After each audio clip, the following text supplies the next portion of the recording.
This one's title has been stuck in my head since I first saw it. My local radio station has been announcing people's names for a while now. I just found out what it meant. At first, it sounds harmless, just a quirky radio segment. But as the story unfolds, it becomes a little more sinister. I haven't listened to the radio in a long while. I think I'll keep it that way. Case file number 13. Name of the night. Written by Stxaar. Let's get into it. For as long as I can remember, WLNK 97.3, The Link, has been the local radio station in my town. It's one of those stations that plays a little bit of everything. Old rock, some pop hits, even a few talk shows when the ad money dries up. Everybody listens to it, you know, the kind of station that's always on in the background at diners, garages, and grocery stores. I'd been a casual listener my whole life. It was dependable, familiar, safe. But all of that changed 3 months ago. The night I noticed something I can't explain. Something no one else seems to believe, no matter how many times I try to tell them. It started on Monday night. I'd been driving home late from work, flipping between stations. When I landed on WLNK, I wasn't paying much attention. Just another evening commute. The DJ was wrapping up a song, probably something by Fleetwood Mac, and then he cut to his usual banter. "And now, the name of the night," he said, his voice dropping into a strange, almost playful tone. There was a pause, static buzzing faintly in the background. Then with eerie clarity, the DJ said a single name. "Jessica Browning." It felt odd. There was no context, no explanation, just a name, dropped into the ether like a stone into still water. I shrugged it off. Maybe it was part of a contest or some weird news segment, but I couldn't shake the way it felt. The delivery was too strange, too deliberate. I forgot about it until the following Monday. I was driving again, same time, same station, when the DJ did it again. "And now, the name of the night." This time the name was Robert Sanchez. Another pause, another song. The pattern continued every Monday at exactly 11:05 p.m. One name, no explanation, just dropped into the void. By the 5th week, curiosity had gotten the better of me. I started listening religiously, notebook in hand. Each Monday night, I'd jot down a name, and each week I'd search social media, local news sites, anything that might explain what this segment's about. At first, I found nothing. No contests, no winners, no mentions of the names anywhere. But then something changed. One week, the name Caleb Howard stuck with me because Caleb worked at the gas station near my apartment. We weren't friends or anything, but I'd chatted with him a few times while paying for coffee or snacks. He was a nice guy. Always had a smile on his face. I didn't think much of it until a week later, when I stopped at the gas station and saw "Help Find Caleb" poster taped to the door. He'd gone missing. The clerk behind the counter, a college kid with nervous energy, told me Caleb had just disappeared after his shift. No one knew where he'd gone. His car was still in the parking lot. I couldn't believe it. Caleb's name had just been said on WLNK exactly a week before.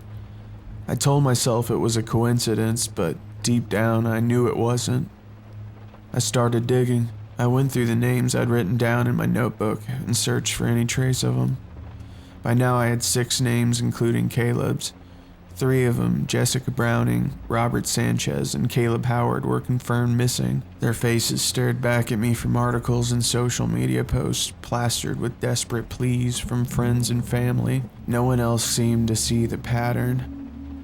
I tried asking people about the radio show, but everyone looked at me like I was crazy. A few people said they listened to WLNK, but none of them had noticed the name of the night segment. Some even insisted it didn't exist. I couldn't explain it. How could a radio broadcast that I heard every week leave no trace? By the time the 8th name was announced, I was obsessed. The name was Emily Carter. I didn't know her personally, but a quick search on social media turned up her profile. She was 28, lived on the other side of town, and worked as a veterinary assistant. Her posts were filled with photos of smiling dogs and cats, each caption brimming with positivity. I couldn't let her vanish like the others. I sent her a message.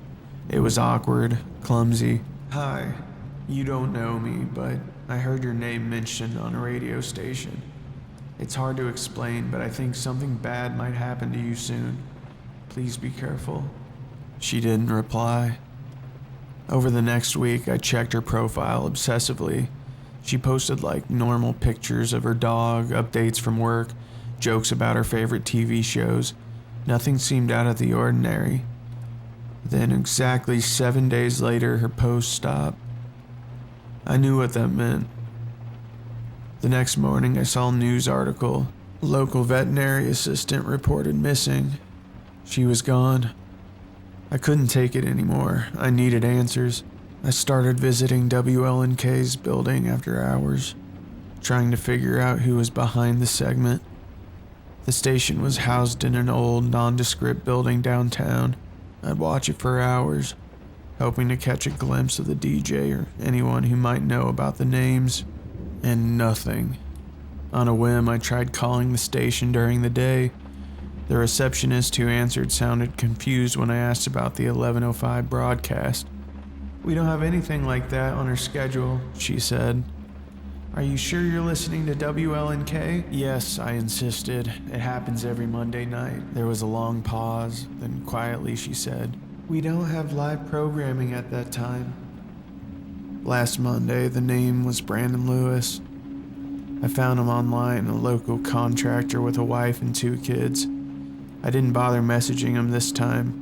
No one ever believed me. Instead, I decided to confront the source. At 10:30 p.m., I parked outside WLNK. The building was dark except for the single light on the second floor. I waited, heart pounding, until 11:05. When the time came, I heard it, the muffled sound of the broadcast through the building's walls. "And now, the name of the night." I burst through the door.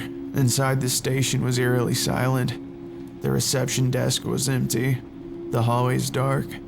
I followed the faint sound of the DJ's voice up a flight of creaky stairs to the second floor. At the end of the hallway, a door was slightly ajar, warm light spilling into the corridor. I pushed it open. The room was empty. Just an old desk, a microphone, and tangled outdated broadcast equipment. On-air sign flickered weakly, and the static-filled voice of the DJ continued. "Brandon Lewis." I stepped closer, and the equipment suddenly shut off. The room plunged into silence. And then I saw it. Taped to the wall behind the desk was a list of names written in neat, looping handwriting. My heart stopped when I saw the last entry. Ethan Grant. That's my name. It's been 6 days since the last broadcast. I've locked myself in my apartment. Every door and window sealed. The phone rings sometimes, but I don't answer it. Tomorrow is day 7. If anyone hears this, if anyone knows what's happening, please don't let them say another name, because no one ever comes back.